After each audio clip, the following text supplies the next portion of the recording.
nabiyya wa la rasula ba'dah. Rabbi shrah li sadri wa yassir li amri wahlul 'uqdatam min lisani yafqahu qawli. Subhanaka la ilma lana illa ma 'allamtana innaka antal alimul hakim. Amma Bapak Ibu saya jamaah pengawasan rahimakumullah, sesarangan monggo kula dherekaken muji syukur dumateng Allah Subhanahu wa taala.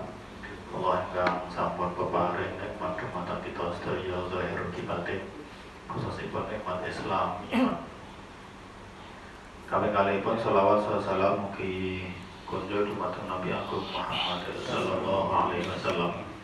Panutan kita ingkang kanthi ajaran agami Islam betul selamatan kita sedaya teng donya dumugi akhirat.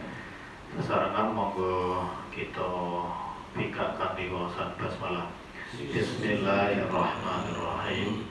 Mugi-mugi Allah paring ridho, mugi-mugi dicatat dados salah satu ngalipun amal kesayangan kita. Allahumma amin. Bapak Ibu rahimakumullah, kita lajengaken tafsir Ibnu Katsir surat Al-Baqarah masuk ayat 63 nggih. Wa iz akhadna mitsaqakum wa rafa'na nggih. 63 kita wawas dua ayat 63 dan 64. Sampun nggih kepanggih nggih. Nggih monggo kita wawasan. A'udzu billahi minasyaitonir rajim. Bismillahirrahmanirrahim. Wa iz akhadna mitsaqakum wa rafa'na fawqakumut tur khudhu ma atainakum biquwwatin wazkuru ma fihi la'allakum tattaqun.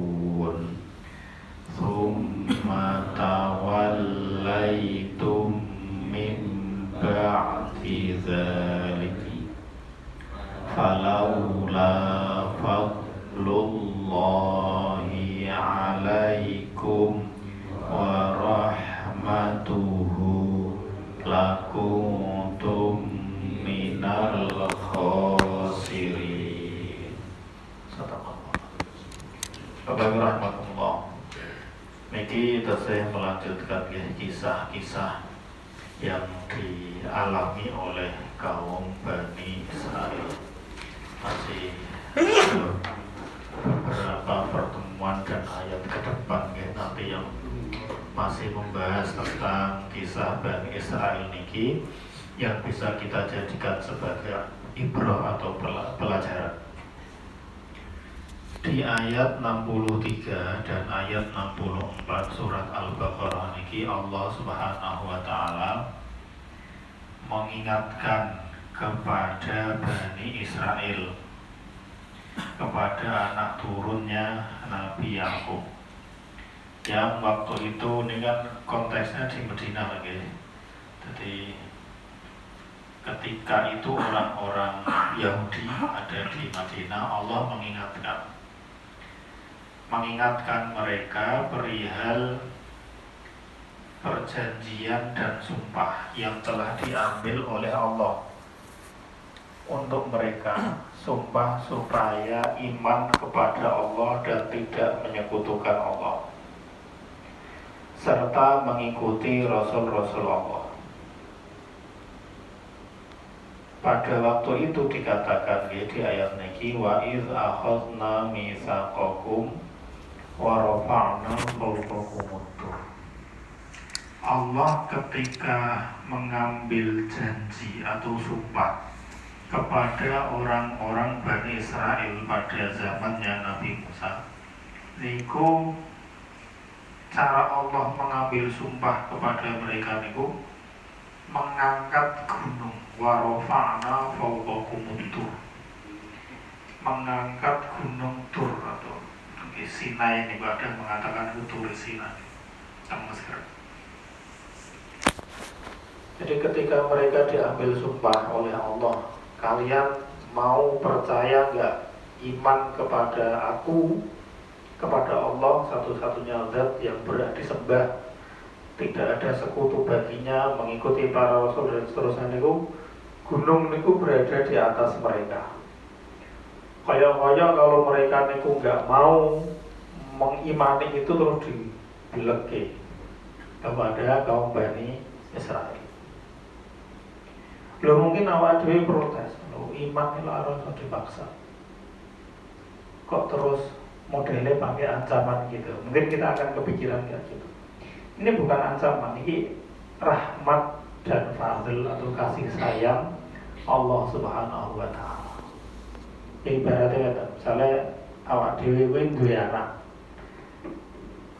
Anake lara, nggak mau dibawa ke dokter. Lalu kemudian ya wes wong sakit, kita paksa untuk kita bawa ke dokter. Dokter ini ku harap nyontek nampuan itu ya anaknya kita. Apakah dengan seperti itu orang tua dianggap bongkok, senengane maksa-maksa? Ini kan pilihan, kebebasan, kan betul. Jadi karena sayangnya orang tua terhadap si anak, maka anak yang nyumbo takut atau lalai ngoten niku dibawa ke dokter, disontek. Memang rasanya sakit, tapi itu untuk menyembuhkan. Ya sama halnya niku. Karena sayangnya Allah kepada kaum Bani Israel pada waktu itu diambil sumpah dengan cara ngoten niku. Gunung ditaruh di atas mereka.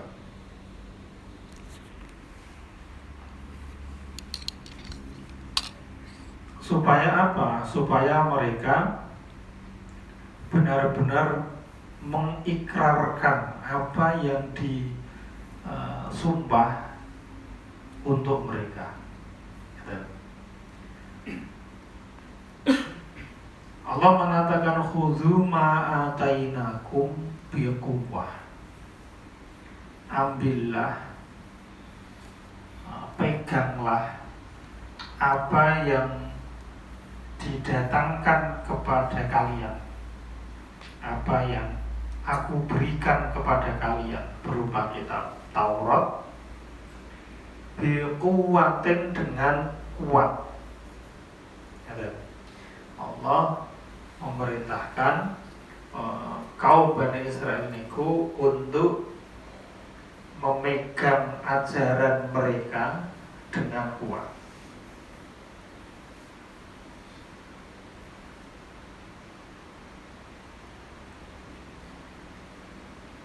Imam Qatadah mengatakan yang dimaksud dengan biquwatin niku serius dan sungguh-sungguh. Jadi ambillah ajaran yang diberikan oleh Allah kepada kalian itu dengan sungguh-sungguh. Abu Aliyah dan Ar-Rabi bin Anas mengatakan yang dimaksud dengan quwwah niku ai bita'atin, dengan sepenuh ketaatan dan ketundukan. Itu yang dimaksud peganglah dengan kuat.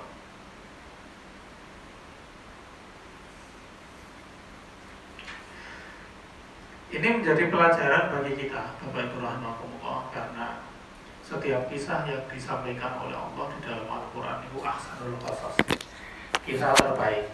Untuk apa? Untuk bisa kita jadikan pelajaran. Seringkali orang niku lebih masuk ketika dia diberi cerita. Bocah-bocah diceritain itu lebih nyantol daripada dikasih teori-teori. Ketika itu pembelajarannya adalah dengan cerita, mereka itu jauh lebih cepat untuk memahami. Yang salah satunya metode di dalam Al-Quran dengan kisah-kisah seperti ini. Untuk apa? Supaya kita bisa mengambil pelajaran. Apa yang bisa kita ambil pelajaran? Bahwa berarti sebagaimana kaum Bani Israel, kita ini diperintahkan oleh Allah Subhanahu wa Ta'ala untuk memegang apa yang diberikan oleh Allah kepada kita itu dengan kuat, dengan sepenuh ketaatan, dengan sepenuh kesungguhan. Jadi ajaran-ajaran yang disampaikan oleh Allah di dalam Al-Quran niku kita nggak boleh kemudian percaya sebagian lalu tidak percaya sebagian. Kadang-kadang ada orang yang protes, niki zamannya wis beda, sehingga yo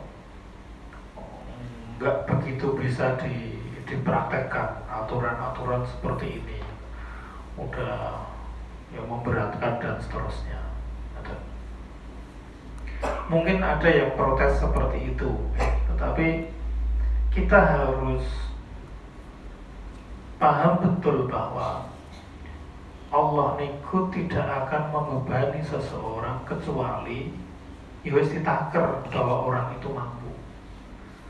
La yukallifullahu nafsan illa usaha. Jadi seseorang tidak akan diberi beban kecuali ya sesuai dengan kemampuannya. Dalam artian bahwa ketika Allah niku membuat aturan itu sudah diukur, ditakar sebelumnya bahwa kita mampu. Bedone ana sing pura-pura pura-pura nggak mampu, ada yang memang dengan sekuat tenaga berusaha untuk menjalankan niku. Ya, misalnya ketika ada orang sekarang niki merasa berat untuk melakukan sholat atau melakukan puasa dan seterusnya, nyatanya banyak orang yang kemudian gak sekedar sholat fardu saja, mereka sholat sunnah juga bisa. Podo-podo sih duit. Ada orang yang mungkin bekerja jauh lebih keras dan kasar, atau mereka mampu puasa dibanding orang lain yang sebenarnya tidak begitu keras dan kasar pekerjaannya. Nah, ini artinya bahwa Ibu rahmatullah, sebenarnya kita niku mampu, tetapi bisa jadi karena kita niku yo kasaran niku lidi-lidi, males-males kalau cari alasan, maka kemudian kita merasa tidak mampu. Ini kita harus mengambil aturan niku kuah dengan serius dan sungguh-sungguh. Karena ya dulu pernah kalau sampaikan, seberat apapun aturan ini, ketika kita melihatnya dari sudut pandang siapa yang membuatnya, itu akan ringan. Jadi fokusnya jangan sholat ki abot, puasa ki abot, zakat ki enteng, haji apa meneh misalnya kan. Kita jangan lihat dari sudut pandang pekerjaan yang harus kita lakukan, tetapi siapa yang memerintahkan kita untuk melakukan seperti itu. Kalau yang memerintahkan kita adalah Allah Subhanahu wa Ta'ala melalui Nabi Muhammad sallallahu alaihi wasallam, Allah niku zat yang maha baik dan menginginkan kebaikan bagi kita. Kanjeng Nabi niku zat yang niku sosok yang azizun alaihi ma'anittu harisun alaikum bil mu'minina raufur rahim. Itu karakter Kanjeng Nabi. Orang pengen umatnya rekoso, sangat sayang kepada kita, sehingga apapun yang diperintahkan oleh Allah melalui Rasulnya itu bisa dipastikan sesuatu yang baik dan akan berujung pada kebaikan untuk kita. Meskipun saat ngelakoni ini kuapun, maka supaya kita niku ringan, lihatnya bukan dari ibadahnya, tapi sapa sing merintahke. Nek sing merintahke Gusti Allah, mesti apike, mesti bener. Sehingga kita menjadi merasa ringan saat menjalankannya, karena kita menjalankannya demi perintah Gusti Allah, zat yang selama ini ngopeni awak dhewe, nguripi awak dhewe, ngurusi awak dhewe, dan gak pernah mengecewakan kita.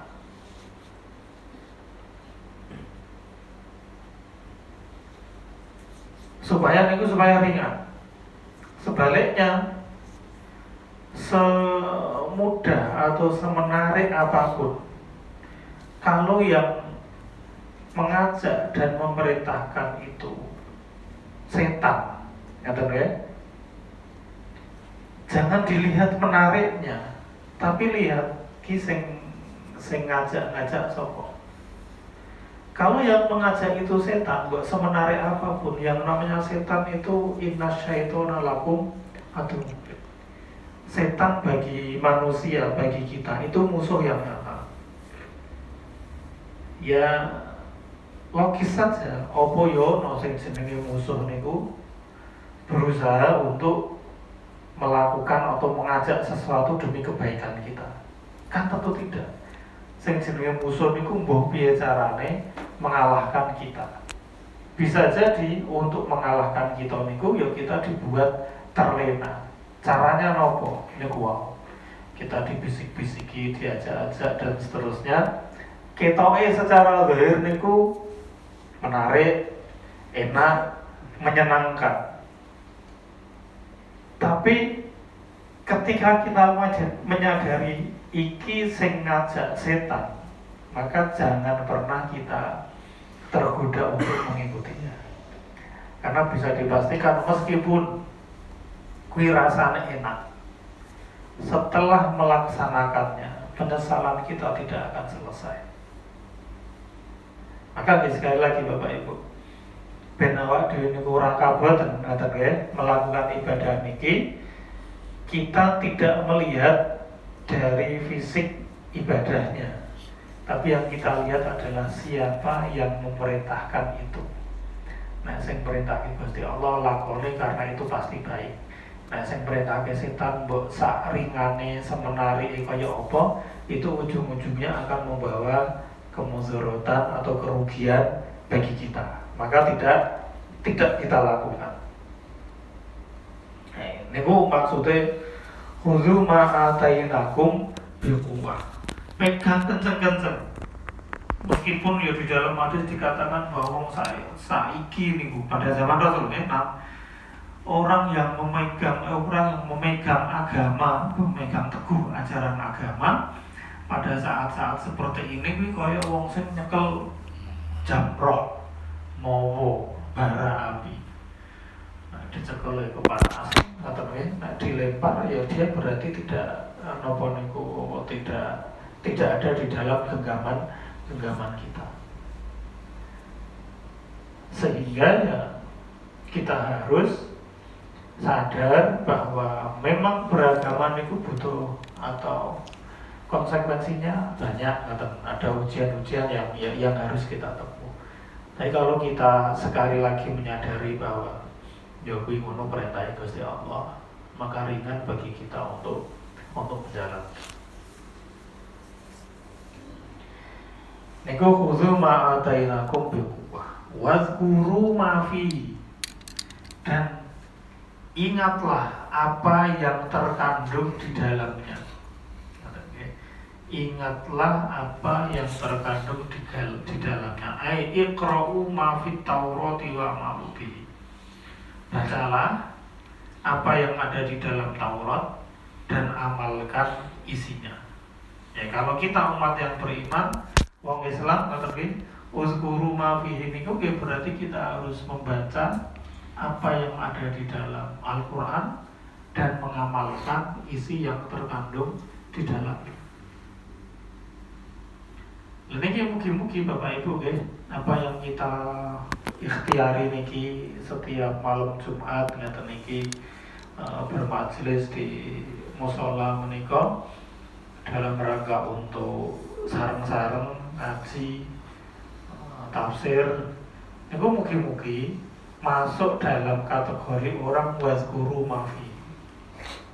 Ya, kita membaca, memahami, tidak sekedar itu, lalu kita mengamalkan apa yang terkandung di dalamnya.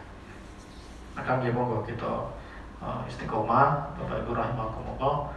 Ya orang kita seayat orang ayat, ya. Sing penting niku nyantol daripada nak motor regedeg ngoten kae. Ya bukannya salah, tetapi kan karena kita membacanya terlalu cepat, ya kita nggak bisa tahu maknanya. Karena memang yang kita kejar adalah nopo niku kuantitasnya. Soalnya pas Ramadan biasanya dong, oke-okean khatame ping pira. Betul salah lagi betul salah. Oke-okean khatame ping pira. Karena ya Quran itu ketika dibaca itu sudah ibadah. Tapi kan kalau niku tidak dipahami, tidak berusaha dipahami maknanya, dimengerti artinya, terus bisa dipakai untuk apa? Padahal Quran itu petunjuk kita. Sing demi petunjuk itu ya kudu paham. Nah, orang paham nggak akan bisa menjadi petunjuk kita. Mas, awak dewe orang bisa bahasa Inggris misalnya, ngomong Inggris terus nonton plan tulisannya apa buh, padahal itu petunjuk jalan. Tapi karena kita nggak tahu ya nggak bisa menggunakan petunjuk itu. Saya kudune belok kanan malah belok kiri karena kita nggak tahu. Ya sama halnya ketika kita sama halnya ketika kita membaca Al-Quran tapi tidak berusaha untuk memaknainya. Bar maca ayat larangan ngrasani wong. Lha bar maca niku iso ngrasani wong. Karena nggak tahu makna yang ada pada ayat tersebut. Sehingga niku wazkuru ma fihi. Apa niku baca, pahami, amalkan apa yang terkandung di dalamnya. Ada di dalam ayat yang lain itu Allah mengatakan bahwa Quran ini diturunkan litaqra'ahu 'ala muksin, biar kamu baca secara pelan-pelan dan mendalam. Diresapi maknanya seperti apa, supaya apa? Supaya bisa mengubah kepribadian kita dengan mendalami Al-Quran. Niku wazkuru ma fi. Jadi perintahnya ada dua nih. Jadi pertama adalah khudzu ma atainakum biquwwah. Ini juga untuk kita. Kita harus berpegang kuat dengan apa yang diturunkan oleh Allah kepada kita, yaitu Al-Quran. Menjalankannya dengan serius, sungguh-sungguh, dan komitmen untuk menjalankan segala yang ada di dalam Al-Quran. Kalau kita memilih sebagian, lalu melepaskan atau tidak memilih sebagian yang lain, itu seperti wae karo wong Yahudi. Allah mengatakan apa tuh minuna bi ba'dil kitabi wa takfuruna bi ba'd. Kok kowe milih-milih sing cocok kanggo awakmu mbok, sing ora cocok ora mbok imani. Enggak bisa seperti itu. Kalau kita percaya, ya percaya semuanya secara utuh. Itu kesengatan. Misalnya awak dhewe nek percaya bahwa agama kita itu memperbolehkan poligami misalnya, kan ya kita percaya semua itu hukumnya boleh. Di dalam surat Al-Quran dikatakan seperti itu, masna wa sulasa wa ruba. Nah, kita nggak boleh mengingkarinya, tapi kita juga harus di sisi yang lain ya harus percaya bahwa itu ada syarat adilnya dan seterusnya. Tidak kemudian terus gancuk ngoten mawon, aku wis duwe lalu kemudian pengen nambah wae, tidak menggunakan atau melaksanakan syarat-syaratnya. Dan atau kita merasa keberatan untuk menjalankan ayat-ayat warisan, kan seringkali itu ayat-ayat yang dihindari atau untuk dipraktekkan. Sampai Kanjeng Nabi memprediksi bahwa ilmu yang pertama kali itu diangkat ya faraid nih, ilmu waris nih, karena paling rentan untuk tidak dipraktikkan. Nah itu khudzu ma atainakum biquwwah, itu maksudnya ya apapun yang diperintahkan oleh Allah, bahwa dhewe cocok, bahwa dhewe ra cocok, itu laksanakan. Karena Al-Quran turun bukan untuk marem ke awak dhewe, Tetapi Al-Quran turun itu supaya kita menyesuaikan diri dengan apa yang diturunkan oleh Allah Subhanahu wa Ta'ala. Ya, kalau misalnya dulu niku kan di makanya kita di ayat-ayat berikutnya niku dijelaskan bahwa dulu para sahabat sebelum turunnya larangan minum khamr teng Madinah, niku minuman khamr itu minuman sehari-hari. Jadi mereka nak dolan niku suguhane nggih khamr niku. Ada dulu sebelum dilarang. Pelarangannya kan niku bertahap ya. Sampai akhirnya ketika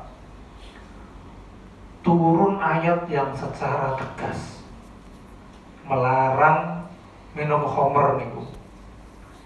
Maka kemudian mereka niku pada saat itu juga niku wadah-wadah yang buat nyimpen khamr niku langsung dibuang semua, sampai digambarkan bahwa napa niku selokan di Madinah niku banjir oleh khamr. Padahal kan sesuatu nek pun mendarah daging wis biasa. Jadi kebiasaan kita sehari-hari untuk meninggalkan. Ini kan jane apa? Tetapi karena para sahabat itu benar-benar mengimani khudzu ma atainakum biquwwah. Ketika perintah itu sudah turun, ya sudah. Isinya cuma sami'na wa ata'na. Sedikit dahulu. Bukan sami'na wa asaina, bukan aku mendengar nek yo kose mungkin iki yo khamri saya enak misalnya, tidak seperti itu. Tapi benar-benar mendengar dan patuh. Maka kemudian terus itu kualitas para sahabat, dan itu yang diharapkan oleh agama kita. Artinya kita menggunakan agama itu sebagai standar mana yang boleh kita lakukan dan mana yang tidak boleh kita lakukan. Artinya kalau sudah itu perintah ya laksanakan. Ketika niku larangan ya jangan kemudian awak dhewe mencari cara untuk supaya bisa melaksanakan larangan. Enggak kayak gitu. Ya dulu para sahabat itu berhenti pada batas Allah Subhanahu wa Ta'ala. Dan itu kualitas para sahabat. Pulau kok menawi awak dhewe gur dikon sabar ngoten mawon. Kan ya mesti muni-muni kan. Kita misalnya mendapati nopo lah, mendapati ujian nopo, lalu mau dielingke sing sabar. Jawabannya awak dhewe sabar, nek ora ngrasake kudu iso ngomong sabar. Coba nek sing ngrasake dhewe wae apa kok iso sabar. Lho padahal perintah sabar itu bukan perintah dari orang niku, tetapi perintah dari Allah Subhanahu wa Ta'ala. Saudara kita mengingatkan kita supaya kita bersabar. Tapi apa kita? Menentang dengan mengatakan kayak gitu.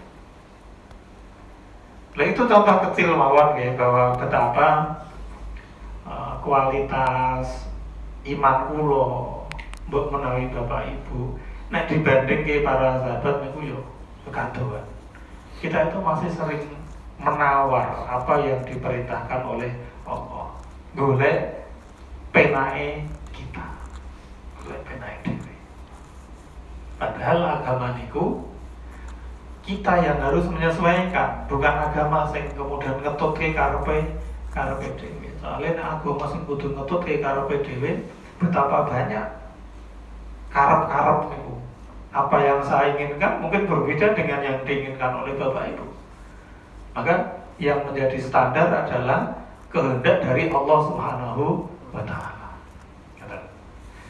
Lalu kemudian Bapak Ibu rahimakumullah, di ayat berikutnya Allah mengatakan, jadi ketika sebelumnya niku wau kaum Bani Israel diperintahkan untuk berikrar niku wau gunung di atasnya sebagai ancaman, tapi itu adalah bentuk kasih sayang Allah.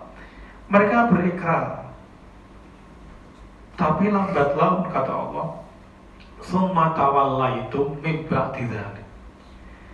Tapi kemudian kalian berpaling setelah itu. Berikrar, baru menyatakan, tapi kemudian mereka berpaling.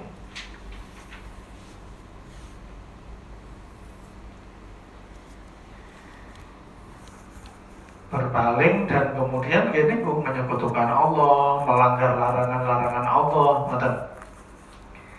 Tapi Allah mengatakan, baiknya Allah SWT. Allah mengatakan, "Falaula fadlullahi 'alaikum wa rahmatuhu." Kalau bukan karena fazilnya Allah, karena kebaikannya Allah, dan karena kasih sayangnya Allah, lakuntum minal khosirin. Niscaya kalian termasuk orang-orang yang merugi. Karena apa? Karena melanggar perjanjian itu dengan Allah SWT, merugi baik di dunia maupun di akhirat. Tapi karena Allah niku maha baik dan maha penyayang, ngaten nggih?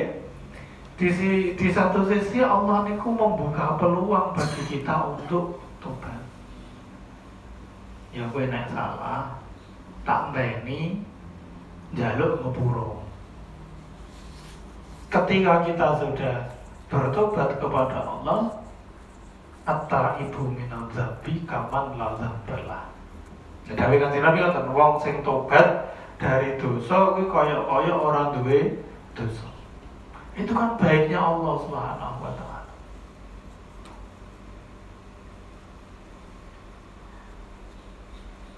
Fazil niku napa? Fazil niku kelebihan. Ya misalnya ngeten, awak dhewe niku kita membeli sesuatu dengan misalnya awak dhewe tuku hek regane 5.000 atau 3.000 ngoten. Lalu kemudian sama penjual hiknya niku kudune kan ya gurento nasi sak bungkus. Kita diberi tambahan ya mbah gorengan ya mbah napa, itu namanya fazil. Kudune kalau awak dhewe ngasih uang segitu, entah 5.000 napa 3.000, niku itu ikut sak bungkus.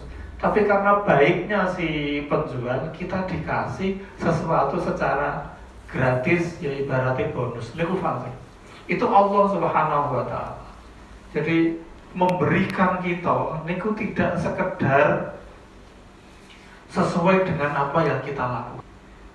Lah kebanyakan kita bisa seperti ini itu karena fazilnya Allah Subhanahu wa taala. Karena baiknya Allah. Dan Allah niku menggunakan adilnya misalnya. Awak dhewe niku lho. Ya salat ning apa ya pas salat niku iso saged manteng tenang khusyuk, benar-benar tidak mengingat apapun kecuali Allah. Kan ya kadose kena kula mboten saged. Nonton karpet ana sing kotor ngono ya dadi pikiran. Ora disapu, ora diapa. Ya kan? Atau krungu swara napa lah ngoten. Wis azan bisa. Masih payah suara. Kan enggak bisa khusus. Kalau Allah SWT niku memberi pahala kita sesuai dengan amal yang kita lakukan, betapa miskinnya kita. Nah, misalnya wong sholat itu diwehi 10. Kira-kira nek kita biji awake dhewe, salatnya awake dhewe niku nek di level 1 sampai 10 niku pinten. Lho ngoten niku Allah niku tidak melihatnya dari seberapa nilai ngoten niku. Tapi Allah selalu memberi lebih karena fadilnya itu, karena baiknya Allah. Sehingga terhadap zat yang seperti itu ya awak dhewe kudu peke mubah. Orang malah timbul kebenaran Gusti Allah iki apian karo aku terus kita manfaatkan ya mboten hamba kok kaya ngoten. Dan itu dikatakan kalau bukan karena baiknya Allah, kalau bukan karena sayangnya Allah, tentu mereka termasuk orang-orang yang merugi. Nah, bentuk baik dan sayangnya Allah nih, Allah membuka pintu pertobatan kepada siapapun yang melakukan dosa. Setiap malam Allah niku menyatakan di sing arep do tobat ndi, sing arep yo ngepuro ndi, tak ngepuro. Awak dhewe malah selimutan. Padahal ditunggu siapa yang mau bertobat. Ini kritik agama kulonnya enggak. Artinya Allah itu selalu membuka ruang, selalu membuka peluang bagi kita untuk kembali kepadanya saat kita lalai. Karena Allah itu punya fadl banyak dan punya rahmat yang banyak. Ini kabar gembira bagi kita semua sebagai makhluknya Allah Subhanahu wa Ta'ala. Bahwa Allah punya aturan, bahwa Allah itu punya larangan, tetapi di sisi yang lain Allah itu zat yang maha baik. Dan rahmatnya Allah niku mengalahkan murkanya. Itu yang perlu kita pegang kencang-kencang, sehingga membuat kita ya tenang, tidak berputus asa dari rahmat Allah. Insyaallah ngoten nggih Bapak Ibu rahimakumullah. Pelajaran yang bisa kita ambil nih, ada dua, pokoknya pegang kencang aturannya Gusti Allah. Lalu kemudian yang kedua adalah kita harus menjalankan, membaca, memahami apa yang diturunkan oleh Allah kepada kita. Mungkin ini manfaat yang ngapunten boleh wonten kelentar-kelentaripun kita akhiri sarangan kami hamdalah kafaratul majlis. Alhamdulillahirabbil alamin. Subhanaka Allahumma bihamdika asyhadu an la ilaha illa anta astaghfiruka wa atubu ilaik. Assalamualaikum warahmatullahi wabarakatuh.